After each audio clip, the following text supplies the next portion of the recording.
Fala pessoas, como é que vocês estão? Tudo bem? Que bom, também estou bem, muito obrigado por perguntar. Professor Pedro aqui e hoje a gente vai dar sequência às nossas aulas de física com conteúdo aí do terceiro ano de eletromagnetismo e hoje a gente vai falar da indução eletromagnética. A gente está indo para o encerramento desse conteúdo de eletromagnetismo aí, né? Tem mais umas duas aulas só para a gente se encerrar. Então a gente começa falando de indução eletromagnética e depois vê aplicações aí da indução eletromagnética, como transformadores, motores elétricos, enfim. Então hoje a gente vai entender um pouco melhor aí a indução eletromagnética, que a gente tem um forno de indução, né? A gente vai entender como é que funciona a indução eletromagnética, o motor elétrico também vai seguir essa ideia aí e vai também entender por que o magneto, se ele souber usar mesmo poderes dele, ele não é só um poder de magnetismo, e sim um poder de eletricidade também. Então vamos lá. O que seria a indução eletromagnética? O fenômeno foi descoberto por Faraday em 1831, mas aí sabe-se hoje que o americano Joseph Henry encontrou isso antes do Faraday, tá? 3 anos antes, para ser mais específico. Porém, esse cara aqui ele não publicou nada. Ele não se aprofundou muito nos estudos. Ele entendeu a indução eletromagnética, mas ele não se aprofundou muito nisso e não definiu, não publicou nenhum artigo nem nada. Então, ele acabou perdendo o mérito disso daí. O Faraday, como ele foi o primeiro a publicar, o primeiro a explanar para todo mundo aí, ele é tido como o descobridor da indução eletromagnética. E tudo isso vem lá do experimento de Worsted. Então, baseado no experimento de Worsted, o Faraday ele ficou intrigado, né, com o fato do magnetismo ser produzido pela corrente elétrica, pelo movimento ali da eletricidade, né, que naquela época eles não tinham conhecimento ainda de carga elétrica, eles pensavam só na eletricidade como um fluido. E aí ele fez estudos com bobinas. Então, uma bobina próxima da outra, e ele observou que o quê? Se ele tivesse uma bobina, aqui a gente tem uma bobina, como a gente já falou na aula passada, é um fio enrolado várias vezes, ele coloca só um núcleo de ferro aqui para maximizar o campo magnético, né? Como o ferro ele tem os elétrons livres lá, ele vai acabar aumentando o magnetismo produzido pela bobina. Então aqui ele tem um gerador. Esse gerador ele conseguia, através do interruptor, fazer a corrente atravessar a bobina, né? Ou não. Aí ele poderia ligar e desligar. E ele observou que o quê? Quando ele colocava uma outra bobina aqui, ó, ela não está ligada em bateria nem nada. Ela está ligada num galvanômetro. O galvanômetro, para quem não lembra, ele é um aparelho para medir corrente elétrica, como se fosse um amperímetro. Então ele está aqui, você vê que não está ligado em bateria nenhuma. Só tem um aparelho para falar se vai passar corrente elétrica ou não. Ele observou que, quando ele ligava a eletricidade desse lado e fazia fluir nessa bobina aqui uma corrente elétrica, aí ele já sabia que ela produzia um campo magnético, né? E o que ele observava é que essa outra bobina aqui acusava uma corrente elétrica também. Porém, essa corrente elétrica ela só acontecia no instante em que ele ligava o aparelho desse lado. Liguei o aparelho, começou a passar corrente elétrica, esse pontinho que subia para lá e marcava uma corrente. Depois que estabilizava a corrente elétrica aqui, ou seja, a corrente elétrica continuava contínua, né? A corrente elétrica permanecia constante, mesmo ela existindo aqui, o galvanômetro voltava para zero, ou seja, não passava corrente desse lado. E aí, quando ele desligava o interruptor, vou desligar, já deu, vou desligar. O que acontecia é que aparecia uma corrente aqui também. Então, olha que louco. Quando ele ligava, esse negócio apitava porque aparecia uma corrente. E quando ele desligava, ele apitava de novo, só que agora uma corrente negativa. E aí, ele foi o primeiro a observar isso. Ele conseguiu produzir corrente em outra bobina, né, através de uma bobina primária. A gente tem um vídeo aqui, vou mostrar para vocês, é um vídeo muito bom. Eu vou passar um pouquinho para frente para vocês verem essa questão da bobina, tá? Aí depois a gente volta com a ideia de ímã. É isso daqui que ele viu, ó. Vou até pausar para explicar. Então aqui seria a bobina primária, tá? Então você tem um fio enrolado várias vezes e aqui eu tenho um núcleo de ferro para maximizar esse campo. Você vê que aqui o polo positivo está ligado aqui, o negativo é o pretinho, tal, normal, e ele vai ligar nessa bateria. Então, quando ele fecha o contato, passa a corrente elétrica aqui e produz um campo magnético. Olha o que aparece no galvanômetro aqui, ou no amperímetro, tá? O amperímetro está aqui, vai aparecer. Preste atenção.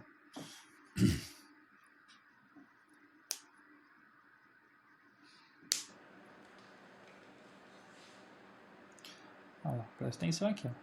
Ele vai ligar agora. Ligou, olha lá, piu. Você vê que ele continuou ligado, ó. Ele continuou ligado, só que o ponteiro voltou para zero.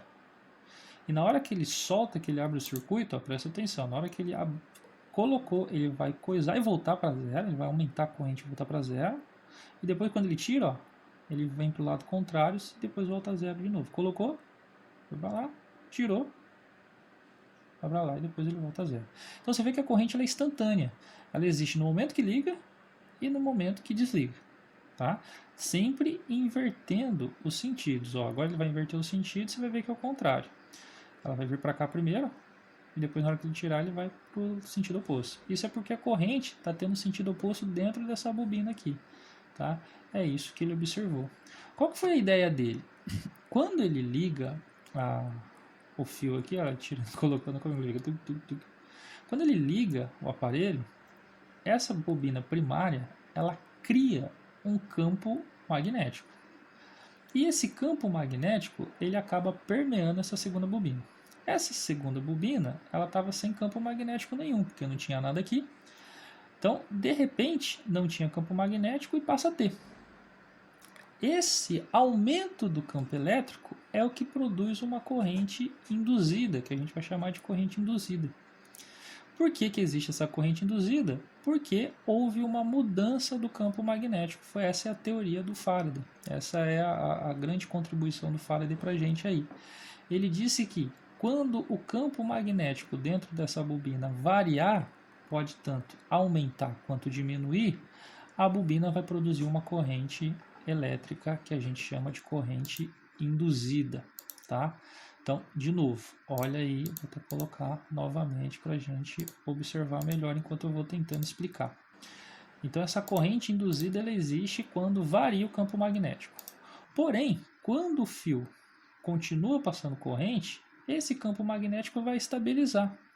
O campo magnético estabilizou, ele vai continuar sempre o mesmo, ele vai continuar constante. E se ele está constante, não existe variação. E se não existe variação, a bobina aqui não produz uma corrente induzida. Então, por isso que quando ele mantém pressionado aqui, ou seja, ele mantém a eletricidade passando nessa bobina, mesmo com a eletricidade passando aqui, a corrente deixa de existir. Por quê? Porque agora o magnetismo não está mais variando nessa outra bobina.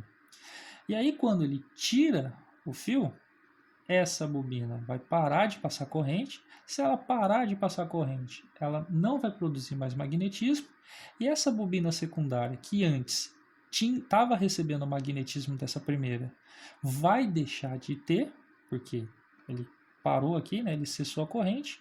E aí ele vai diminuir o campo magnético dentro dele. Ou seja, antes tinha campo magnético, agora não vai ter mais. Ou seja, o campo magnético variou de novo, só que agora ele variou para uma diminuição. E aí, como tem variação do campo magnético, aparece uma corrente e agora a corrente é no sentido contrário. No início não tinha magnetismo, ligou, agora tem magnetismo, ou seja, o magnetismo dentro dessa bobina aumentou, corrente positiva. Depois tem magnetismo da bobina, ele desliga aqui, não tem mais magnetismo dentro da bobina, ou seja, o magnetismo diminuiu, a corrente agora é negativa. É isso que está acontecendo, né? Ligou, teve a variação da corrente. Desligou, teve uma variação no sentido contrário. Então, o Faraday falou para a gente que sempre quando o campo magnético numa bobina variar, então olha só, essa é a palavra principal, tá? Variação. Tem que existir uma variação de campo magnético dentro da espira. Se não houver, não vai acontecer nada. Então, quando o campo magnético dentro da espira variar, mudar o valor dele, vai existir uma corrente induzida aí. Essa corrente induzida, ela depende da variação do campo magnético. beleza? E isso funciona até mesmo com ímã. Vou voltar o vídeo aqui para o começo, que agora vocês vão ver. O Faraday ele observou com isso daqui. Mas a gente pode variar o campo magnético aqui dentro de várias formas diferentes. Ó. Ele vai fazer aqui no início com ímã. Olha lá, aqui eu tenho a bobina ligada no perímetro. Você vê que não tem bateria nenhuma aqui, né? Então, o único jeito de passar a corrente aqui seria com uma bateria, e não tem. E ele vai pegar o ímã, olha lá. Colocou o ímã dentro. Pau! Apareceu corrente. Deixou o ímã lá dentro? Parou. Na hora que ele tira, a corrente vai no sentido contrário. Você vê que a corrente é sempre contra a variação. Olha lá, eu vou colocar, enquanto está aproximando, tem corrente. Depois que ele parou lá dentro, ó, a corrente para também. A corrente só existe quando tem variação de campo magnético.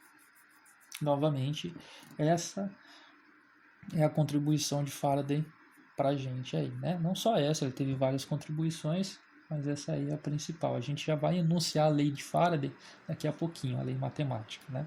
Só terminar de visualizar esse vídeo, mas é isso. Ó. Se ele fica fazendo movimento contínuo, você vê que o ponteiro uma hora vai para um lado, outra hora vai para o outro, uma hora vai para um lado, outra hora vai para o outro. Aqui ele mostra através de um LED, ó. Então aqui na hora que ele aproxima, o LED fica com uma cor, na hora que ele afasta é outra. Aproxima, o LED branco acende. Afasta, o amarelo, não, ao contrário, né?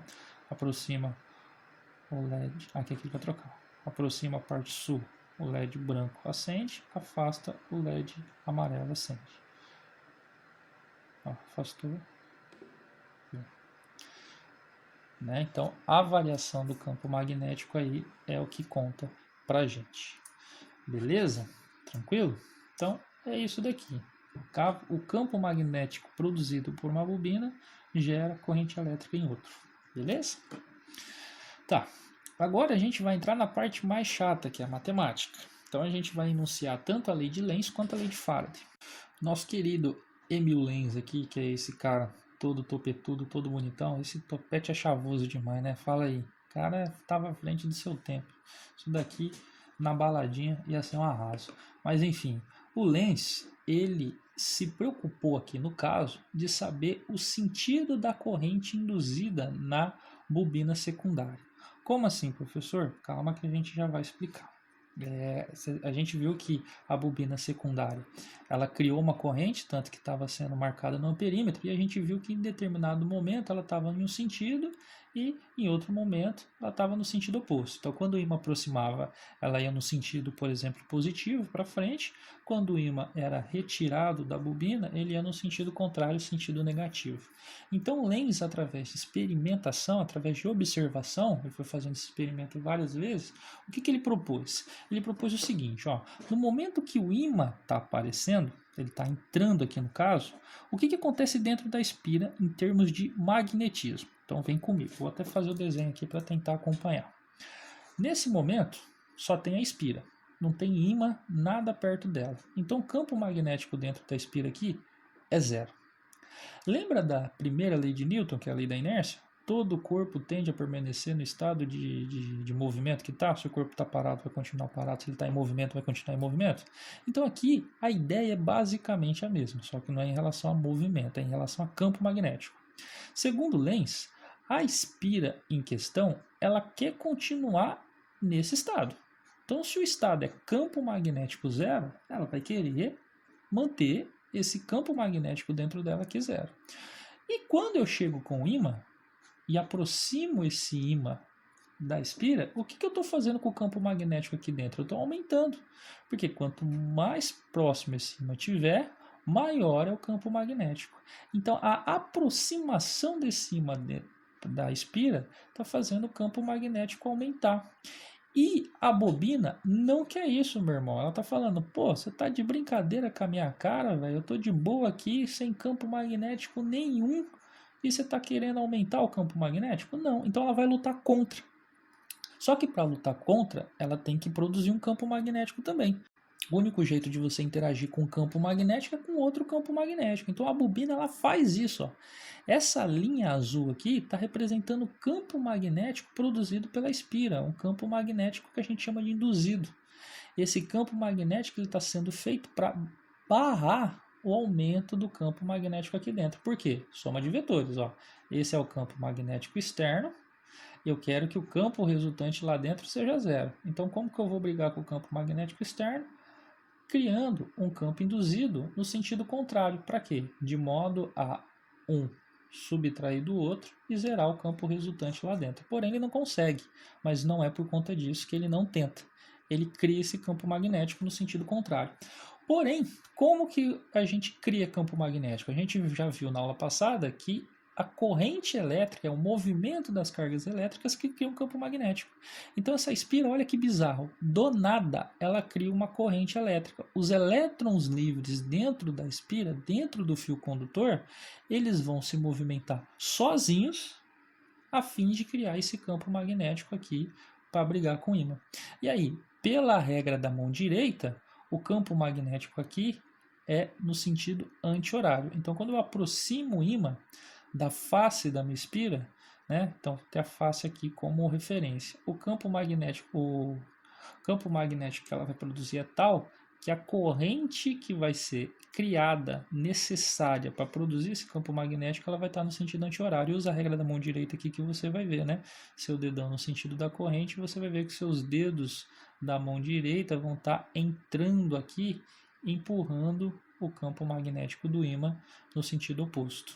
Beleza? Então, essa é a ideia. Porém, quando o ímã chega aqui dentro e ele para, né, a espira, ela entende que ela perdeu o jogo. Ela fala, tá bom, cara, eu não queria que você entrasse porque eu queria continuar com o campo zero. Mas você entrou de qualquer jeito. Então, agora, eu tenho campo magnético dentro dessa espira aí. Então, dentro da espira, agora existe um campo magnético que não é mais zero. E, pela teoria, né, vamos chamar aqui de inércia do magnetismo, agora ele tem campo magnético lá dentro e ele quer continuar com esse campo magnético. Ah, antes era zero, não importa, agora não é mais. Então ele quer continuar com isso, ele quer manter esse campo magnético aqui dentro constante. E aí, quando eu tiro o ímã, quando eu vou afastar o ímã, acontece o sentido contrário. Por quê? Eu vou afastar o ímã, o campo magnético lá que agora existe, ele vai diminuir, porque eu estou levando o ímã embora. Levando o ímã embora, o campo magnético vai diminuir, e aí a espira fala, não, meu irmão, agora que você entrou, você vai ficar lazarento de menino. Então o que ele precisa fazer? Ele precisa empurrar esse ímã de volta.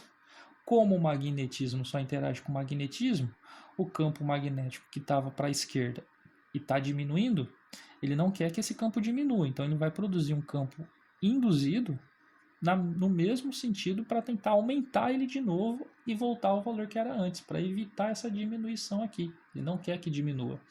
Então, por conta disso, ele vai produzir um campo induzido para a esquerda, contra a diminuição.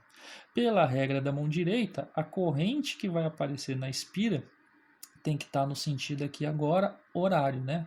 Se a gente pegar aqui a face da espira, a corrente vai estar no sentido horário. Então é por isso que ela muda o sinal. Quando eu aproximo o ímã, o campo lá dentro aumenta, ela produz corrente em um sentido positivo, por exemplo.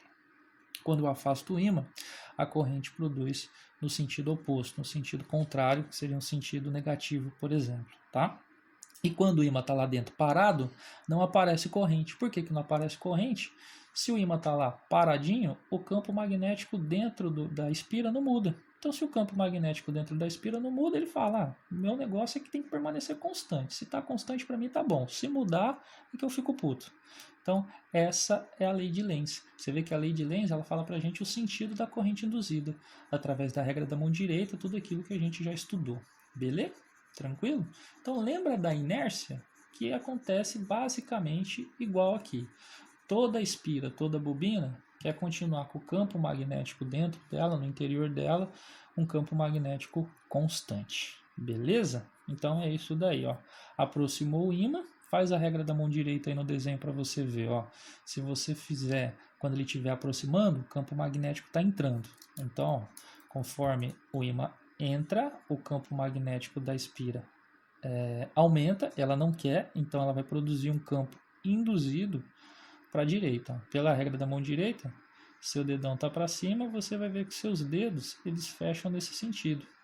Então por isso que quando ele aproxima aqui a corrente está para cima, né? E quando ele afasta o ímã é o contrário. E quando o ímã está parado lá no meio, não acontece nada, não tem corrente nenhuma. Tranquilo? Então, em relação à lei de Lenz, é isso daí. A lei de Lenz está relacionada com o sentido. Antes da gente enunciar a lei de Faraday, que é a parte matemática, aqui a gente precisa entender o conceito de fluxo magnético, tá? Ele pode parecer um pouquinho complicado porque envolve seno, cosseno e tudo mais, mas espero que vocês entendam bem aqui. Não é tão complicado quanto parece, espero eu pelo menos, tá? O que seria fluxo magnético? Fluxo é a vazão de alguma coisa. Pensa no fluxo de água em uma mangueira, né? É a quantidade de água que está passando naquela mangueira. Se o fluxo de água na mangueira é alto é porque está passando bastante água. Se o fluxo é baixo é porque está passando pouca água. Simples assim, tá? Então, fluxo magnético é a mesma coisa, só que ao invés de estar passando água, está passando magnetismo aqui, campo magnético. Então, vamos supor que eu tenho uma região aqui de campo magnético, tá? Um campo magnético B. Lembra lá, as linhas aqui está representando a intensidade do campo magnético. Quanto mais linhas, quanto mais juntinhas essas linhas estiverem, mais forte é o campo, maior é o campo. E quanto mais afastadas essas linhas estiverem, menor é o campo. Então, a primeira coisa é isso. Vamos colocar agora uma espira dentro desse campo magnético, ou seja, um fio enrolado. Esse fio enrolado está aqui. A gente observa que o campo magnético está atravessando essa espira. Ou seja, dentro da espira eu tenho um campo magnético resultante. Esse campo magnético aqui no caso está para a direita, beleza? Então o fluxo magnético é justamente essa quantidade de campo magnético que está atravessando aqui essa espira. Simples assim, beleza? Como que a gente vai calcular o fluxo magnético? Então vamos fazer uma formulinha aqui. O fluxo magnético a gente vai representar por essa letra grega aqui, que é a letra Φ maiúscula. Tranquilo? Então primeiro de tudo, o campo magnético depende do campo. Por quê? Quanto maior for a intensidade desse campo aqui, maior vai ser a intensidade do campo dentro da espira, meio óbvio. Então aqui, por exemplo, eu vou aumentar o campo magnético. Ó, vamos supor que eu tenho um ímã agora mais potente, ou seja, eu tenho mais linhas de campo. Então você vê que agora dentro da espira tem mais linhas passando, ou seja, o campo magnético aqui dentro aumentou. Logo, o fluxo magnético aqui dentro aumentou. Fluxo pequeno, fluxo alto. Fluxo pequeno, fluxo alto, porque eu tenho mais magnetismo ali dentro. Beleza? Beleza. Então, fluxo magnético é igual ao campo, professor? Não, tem mais variáveis aí. Qual que é a outra variável? A área da espira. Por quê? Quanto maior for essa espira, maior a área que ela tiver aqui, mais linhas vão poder atravessar e vice-versa. Quer ver? Ó? Vamos colocar um exemplo aqui. Se essa espira for pequenininha, a área dela é pequenininha, olha quantas linhas estão passando aqui dentro. Só 3. Então o fluxo magnético aqui é pequeno, porque dentro da espira mesmo está passando pouco magnetismo. A maioria do campo magnético está passando por fora. Se eu aumentar essa espira agora, tem uma espira gigante, agora está passando um monte de linhas ali dentro. Então, com uma área maior, eu consigo um fluxo magnético maior. Então, o fluxo magnético depende do campo. Quanto maior o campo, maior o fluxo. E também depende da área. Quanto maior a área, maior o campo magnético lá dentro também, tá? Até aí, beleza, tranquilo, suavão. Essas são as principais variáveis, tá, pessoal? Tem que ter campo magnético e tem que ter área. Meio óbvio, porque se não tiver área não tem espira. A espira não está fechada. E agora vem talvez o mais complicado. Existe uma outra variável aí que talvez é a mais difícil de entender. Qual outra variável é essa, professor? É a inclinação da espira. Como assim a inclinação da espira, professor? Vamos voltar a espira para o tamanho normal que era antes. E olhe lá. Se eu girar essa espira, olha o que vai acontecer. Aqui, como a posição dela é perpendicular, aqui eu estou falando da posição da espira, tá? Como a espira está perpendicular ao campo magnético, o campo magnético atravessa ela. Mas olha o que vai acontecer se eu deitar essa espira. Ó, deitei. Você vê que agora o campo magnético não está mais passando dentro dela? Aí você pode falar, professor, mas essa linha aqui está, ó. Mas do mesmo jeito que ela entra da espira, ela sai. Né? Ela vai sair pelo outro lado, no caso. Ou seja, o campo magnético não está atravessando a espira de um lado para o outro. Aqui no caso, ela teria que atravessar de baixo para cima ou de cima para baixo. E não tem nada aqui cortando essa área. Não tem nada cortando transversal. Então, se eu girar essa espira, eu vou mudar o fluxo magnético dentro dela. Então percebe, ó, aqui o fluxo é máximo. Conforme eu vou entortando ela para baixo, o número de linhas vai diminuindo. Ó. Então primeiro vai ser essa linha que vai deixar de passar, depois vai ser essa linha, depois vai ser essa linha e no final nenhuma linha vai passar. Ó. Vai vendo, ó. na hora que ela estiver inclinada aqui, essa linha já não passa mais, né? Vê lá. Olha lá, tá vendo? Então, a inclinação dessa espira, ela também é importante. E como que a gente vai representar isso? A gente vai representar pelo cosseno do ângulo entre a normal da espira e o campo magnético, tá? Então, talvez, como eu falo, o fluxo magnético às vezes complica por causa desse cosseno aqui, tá bom? Então, o que é a reta normal da espira? Ela é a reta normal à área. Então, imagina a área da espira. Imagina que isso aqui é uma pizza. A reta normal é aquela reta que sai perpendicular ao plano. Então, eu tenho uma reta normal e esse daqui é o vetor normal do meu plano da espira. Então, pensa uma pizza, você foi lá e ficou uma faca na pizza. Essa faca está exatamente a 90 graus, ela é normal à espira, tá bom? A gente observa aqui, ó, que a normal está inclinada, porque a espira, nesse caso, está inclinada em relação ao campo magnético. Então, esse θ aqui, esse cosseno, ele vai ser exatamente o ângulo entre a normal e o campo magnético B. Simples assim, beleza? Então, olha só, quando a espira estiver perpendicular ao campo, a espira está perpendicular. Vamos analisar aqui o campo e a normal. A normal aqui vai estar paralelo ao campo. A normal vai estar paralela, no caso, né? E aí, o ângulo aqui é zero. E aqui o fluxo vai ser máximo, porque é o máximo de linhas que pode passar aqui. Quando a espira estiver deitada, o campo magnético está lá, a espira aqui ela vai estar deitada, então a normal vai estar fazendo exatamente 90 graus em relação ao campo magnético. Então por isso que às vezes o cosseno, porque o máximo é aqui, lembrando que o cosseno ele varia, né, entre o valor de 0, na verdade de menos 1 e 1, né? Mas vamos colocar aí. Ele pode ser 1, que é o valor máximo dele, e o valor mínimo é o menos 1. Se você colocar em termos de valor mesmo de módulo, o valor menor é o 0. Mas enfim, vamos considerar o menos 1 aí. Então vamos lá. Qual que é o valor máximo que eu posso ter de fluxo magnético? O valor máximo é quando o cosseno do ângulo for 0 ou 180. Porque se o ângulo for 0, a normal está exatamente a favor do campo. E quando o ângulo for 180, é porque a normal deu uma meia volta completa já, e ela está contra o campo. E aí, no caso, o fluxo é um fluxo negativo, tá bom? Não precisa se preocupar muito com o sinal aqui no caso, mas, enfim, seria um fluxo negativo porque agora a espira está com a frente virada para o outro lado. Então, esses vão ser os momentos onde o fluxo é maior.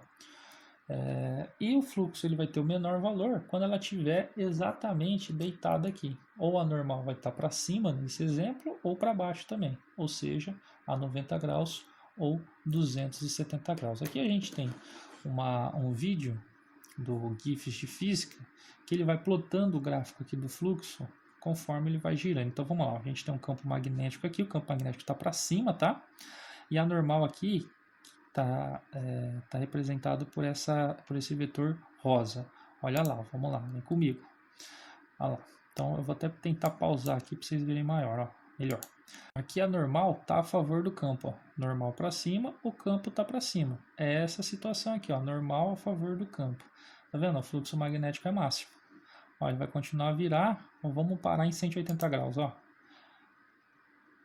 Olha lá agora, ó. Aqui agora a normal está para baixo, porém o campo magnético está para cima. Então eles estão contrários um contra o outro. O ângulo entre eles é 180 graus. É como se agora o campo magnético estivesse atravessando no sentido contrário. E aqui o valor é máximo, só que é negativo. O negativo aqui está representando que o campo agora mudou o sentido, tá? Então aquilo que eu falei, quando o ângulo é 0, o fluxo é máximo, né? Valor máximo positivo, a favor da espira, e quando o valor é 180, o valor do ângulo é 180, o fluxo é máximo também, porém com sinal negativo, porque está no sentido contrário. Agora vamos ver a questão de 90 graus e 270, né? Vamos até voltar aqui, esperar dar uma volta, e depois eu solto o vídeo inteiro. Então aqui, ó, já começa com 90 graus, tá vendo? O campo magnético está para cima, e aqui ele está perpendicular, ó, fazendo 90 graus. Tá vendo que o campo magnético não chega a atravessar a espira? Então, aqui o fluxo é 0. Aí o fluxo vai aumentando até chegar em 0. Quando chegar em 270, tá lá, ó, virou para 270. Ele aproxima do 0 de novo. Tá? E é isso. Se você ficar girando a espira em relação ao campo magnético, o fluxo magnético ele vai variando aí. Então vamos soltar o vídeo inteiro, tá vendo? Olha lá, fluxo máximo, fluxo mínimo, tá? Fluxo zero, agora fluxo zero de novo, porque é perpendicular. Então é só observar isso. Agora a gente vai analisar em relação à corrente elétrica. E depois a gente pode rever esse GIF aqui e analisar ele de novo com a ideia da corrente elétrica. Beleza? Mas olha que interessante, a gente pode mudar o fluxo magnético tanto mudando a intensidade do campo, quanto mudando a área da espira, mas também mudando a posição dessa espira. A espira pode mudar a posição aí, isso vai fazer o fluxo magnético variar dentro dela também. Beleza? Então é isso. Então vamos para a lei de Faraday propriamente dita e terminar a aula de hoje. Então, a lei de Faraday-Newman. Essa é a lei que define o valor matemático da fé induzida. O que é fé induzida? A gente já viu que para existir uma corrente elétrica tem que ter uma diferença de potencial. E a diferença de potencial, que é produzida por um gerador, nós chamamos de fém. Aqui no caso, então, se existe uma corrente para produzir esse campo magnético, tem que existir uma fém também. E essa fém a gente vai chamar de fé induzida. Então olha que louco, é uma fém apesar de não existir bateria. Existe uma diferença de potencial entre dois pontos, mesmo não tendo uma bateria lá. Isso que é a beleza do eletromagnetismo. Enfim, como que eu calculo a fém induzida? Lembrando que fém é volts, tá? É voltagem. Como a gente falou, o Faraday mostrou para a gente que existe uma corrente elétrica, ou seja, uma voltagem induzida, quando o fluxo varia. Então, isso que significa o delta aqui. O delta é variação do fluxo. Então, é fluxo final, então só para colocar aqui, né? Delta φ é o valor do fluxo final, menos o fluxo inicial. Então, se variar o fluxo, vai ter uma corrente induzida. Se o fluxo continuar o mesmo, a variação do fluxo é zero, não vai ter fé induzida, tá? Só que ele depende também do quão rápido você varia esse fluxo. Por isso que tem um ΔT aqui embaixo.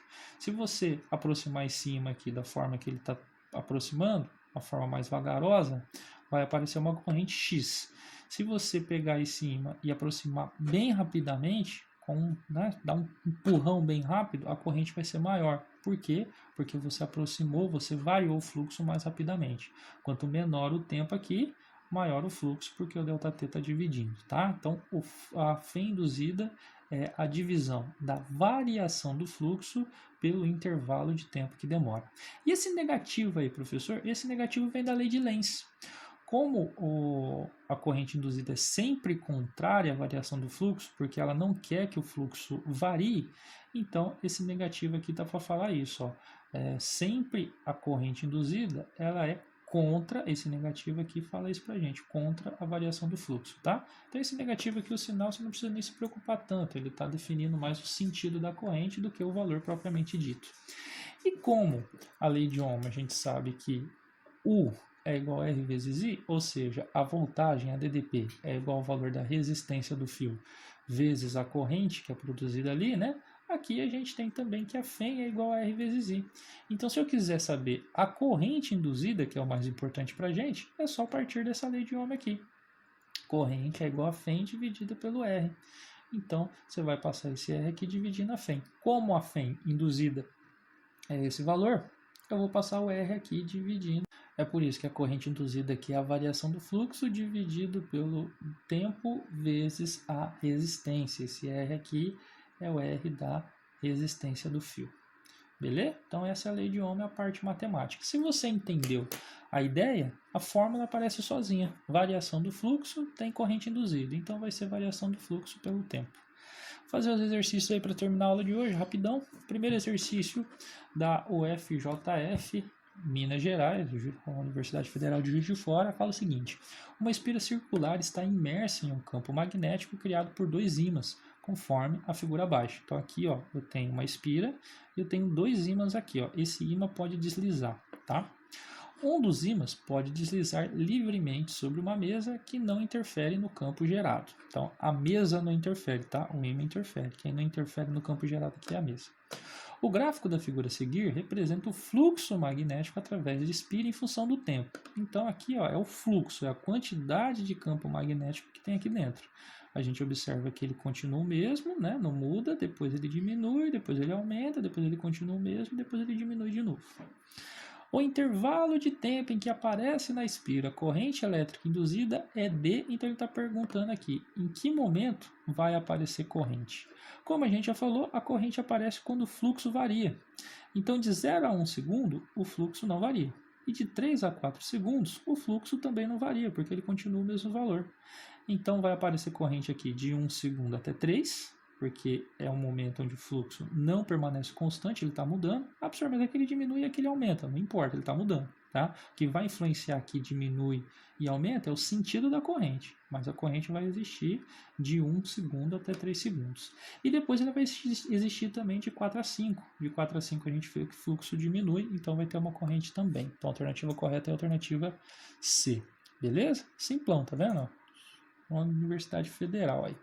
2. Uma espira circular de raio 0,2 metros está sob influência de um campo magnético de módulo 5T. Então eu tenho uma espira lá, essa espira ele me deu o raio, e próximo a essa espira tem um campo magnético desse valor, 5 Tesla. Determine o fluxo magnético sobre a espira, considerando que o ângulo entre o vetor magnético e a reta normal ao plano dessa espira seja de 60 graus, tá? O campo magnético, pessoal, acabei esquecendo de falar, mas a unidade dele, campo magnético não, desculpa, o fluxo, né? A unidade de medida de fluxo magnético é o Webster, tá? É o WB. Esse WB aqui é o Webster. Mas enfim, vamos lá. Formuleta. A formuleta é fluxo é igual o campo vezes a área vezes o cosseno do ângulo. Isso aí a gente acabou de definir. Como ele quer o fluxo magnético, vamos calcular aqui. O campo magnético ele vale 5. E aí a gente tem que calcular a área. Como a espira é circular, a gente tem que usar a área do círculo, que é π vezes o raio ao quadrado. E isso vai estar vezes o cosseno do ângulo aí entre a reta normal e o campo, que é 60 graus. Então vamos substituir os valores aí que ele me deu. Então o campo a gente já tinha substituído, vale 5. O π ele pediu para considerar 3. O raio é 0,2, né? Aqui no caso já está em metros, então a gente não precisa converter. E o cosseno de 60 graus é meio. Fazendo esses cálculos aqui, a gente tem 5 vezes 0,2 ao quadrado é 0,04, desculpa. 3 vezes 0,04 é 0,12 e isso está multiplicado por meio. Metade de 0,12 é 0,06. E 5 vezes 0,06 é 0,30. Então, o fluxo magnético aqui é 0,30 Webster, tá? Belê, que é a alternativa C. Tranquilão aí? Tá vendo? Simples. Abre a formulinha, bota lá, calculou, já era. 3. O fluxo magnético de uma espira condutora era de 20 Webster. Então, aqui ele me deu o fluxo magnético, tá? O fluxo magnético dela era de 20. Pronto, tá aqui. Esse é o fluxo que ela tinha. Após o intervalo de tempo de 2 segundos, então deu um ΔT aqui de 2 segundos. Demorou 2 segundos e esse fluxo torna-se nulo. Ou seja, o fluxo magnético aqui no final é zero. Ele não vai ter mais magnetismo dentro dessa espira, né? Atravessando essa espira aí. Isso devido à rotação do plano da espira. O módulo da força eletromotriz induzida durante essa rotação foi de... Então, tá vendo? Ele quer a FEM induzida. Tá vendo? Ele pede módulo. Então, aquele sinal negativo lá é só para falar que isso é contra a variação, mas não tem problema. Pode ser só o módulo. Como é só o módulo, é só o valor. Esquece o sinal. A FEM induzida é a variação do fluxo magnético por variação do tempo. A variação sempre é final menos inicial. Então aqui é só a gente fazer a troca. No caso, o final é 0 menos o inicial no caso é 20, e isso tudo vai estar dividido por 2, que é o tempo que demorou para ter essa variação. Tá vendo? Variou, então tem FEM induzida, porque o campo magnético mudou.